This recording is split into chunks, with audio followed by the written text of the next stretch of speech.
The District Line is colored green for representation in the underground network, and connects you to national rail services at some stations including Barking, Victoria, Blackfriars, and Paddington, plus rungs alongside some lines including C2C between Upminster and West Ham, and the Piccadilly line between Barons Court and Ealing Common, where one of the depots are placed to shelter District Line trains ran by S7 stock trains. Upminster has another District Line depot, and you can clearly see trains hang around there on a C2C train coming in and leaving the station. The line started in December 1868 with services running in between South Kensington and Westminster, then expanded as years went by, and went to stations now serving the C2C and Piccadilly line trains. The District Line used to go up to Harrow, Hounslow, Southend, and Windsor.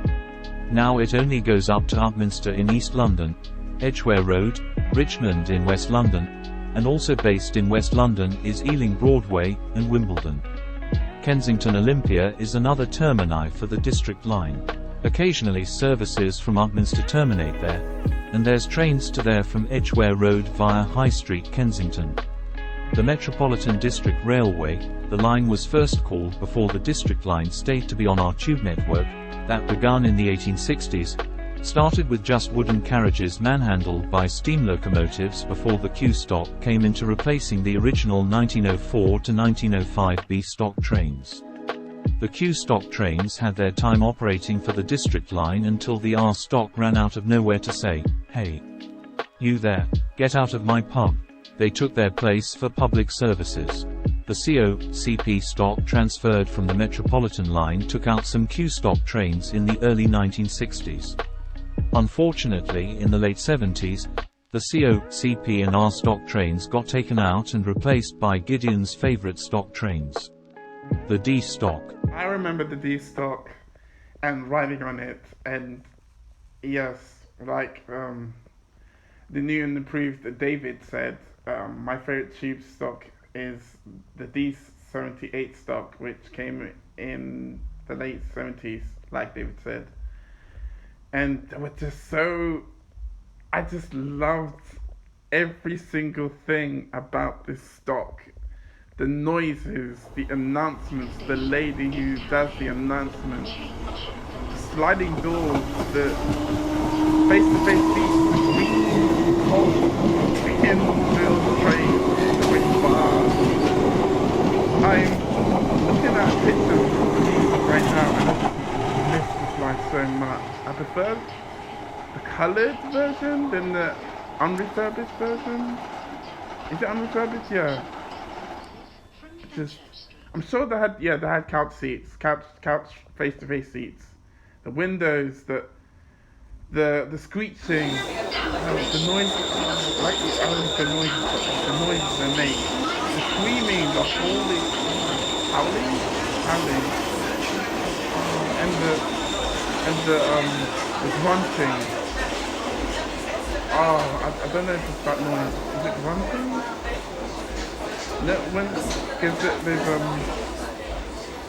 those of you who've ridden on the D stock between East Ham and Barking, there's a section at the East Ham depot where it does a curve, and then it goes under a bridge, and then it goes through from bridges to which part of the station.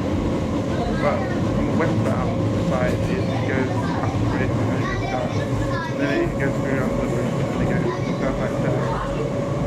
I think it's grunting. It's like when it makes that noise. It's love it. I miss these songs so very much, and I've missed the very last day, which was in April 2017. Are you ready? Stand clear. But there are videos you can watch. You can watch Jeff Marshall's perspective. You can watch other people's perspective. And there's this moment. I'm sure there's people are uploading videos of this moment when the last D-Stock train left Ealing Broadway Station on the 21st of April 2017. And opposite that D-Stock, final D-Stock leaving the station slowly, you people were celebrating its existence, the operation, like what it's done for us. It brought us so much joy. Opposite the train that was leaving slowly was the train that replaced it, which is the S stop, the S7 stop, consisting of 7 carriages. It's got air conditioning systems. It's got bigger windows. You can't open the windows like you can in the D stock. It doesn't have couch face-to-face seats. It's got face-to-face seats. It's got bigger announcement boards. It's got louder announcements. Like you can turn the volume up or down. Yeah, it's more like the D stock. I prefer the D stock than the S stock. But I'm falling in love with the S stock more than the. But I still have that deep love for the D stock. Yes, I love the D stock so much than any other stock on any other train in the UK, China, and like the whole world. The D stock is like, if the D stock was a person, I'll marry him straight away. Yes, that's how much I love the D stock. I could cry right now because it's gone, but it has been converted to a national rail, so it's not completely gone. And I remember seeing the final train that left on April 2017 at Neasden Depot. I'm pretty sure it's in one of my videos, but I don't think you can see it clearly. I'll probably put it on screen now. If not, then it's probably because you won't be able to see it clearly.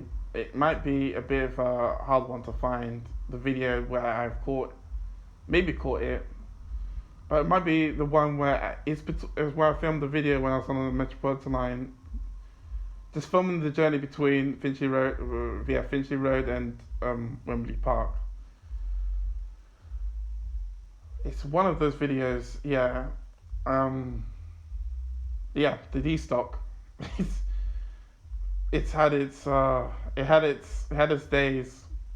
I miss it, man. Maybe I should watch like a journey on the D stock before bed. I'll think about it, yeah.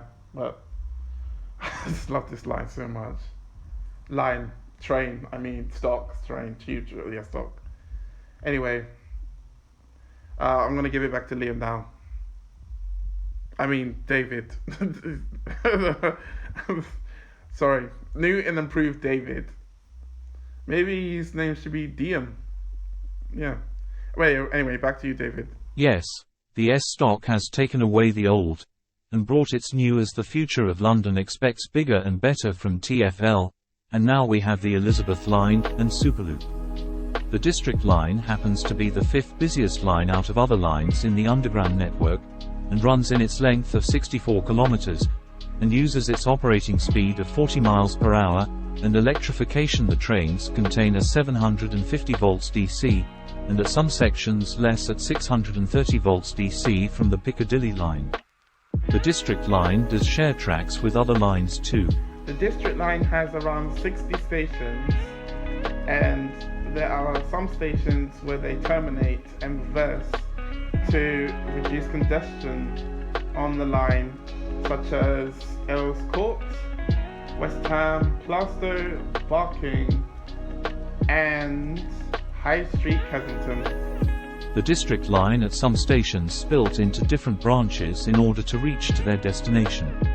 They do so at Earls Court, where all branches meet, and trains from Edgware Road say hello to services from Upminster.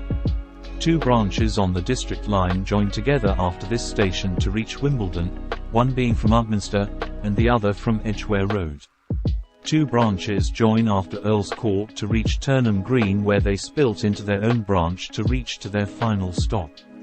Occasionally you'll catch trains from and to Kensington Olympia, and recall reading a note from TfL telling passengers services to and from Kensington Olympia run on public holidays and weekends. There's times trains from Upminster will terminate there due to engineering works on other branches or disruptions. My favourite trips on the District line is from East Ham to Upney and back between Bromley by Bow and Bow Road as well, between Whitechapel and Aldgate East on the westbound side, between Aldgate East and Tower Hill, and between, on the westbound side, Earls Court and Gloucester Road. My favourite stations on the District Line is Dagenham Heathway, Barking, West Ham, Bow Road, Westminster, Earls Court, and Chiswick Park. What are your favourite stations and what are your favourite trips when on board the District Line trains run by the S7 stock? Do you like the S7 stock or do you love the S7 stock? Like I said, I am falling into deep love with these trains, but I appreciate you guys listening to me and David, and thank you for watching. I hope you have a great rest of your week and have a fantastic weekend, and I'll catch you guys soon. The next video may be another episode of Random Reacts, but you'll see. It's likely it's going to be that. Alright, bye.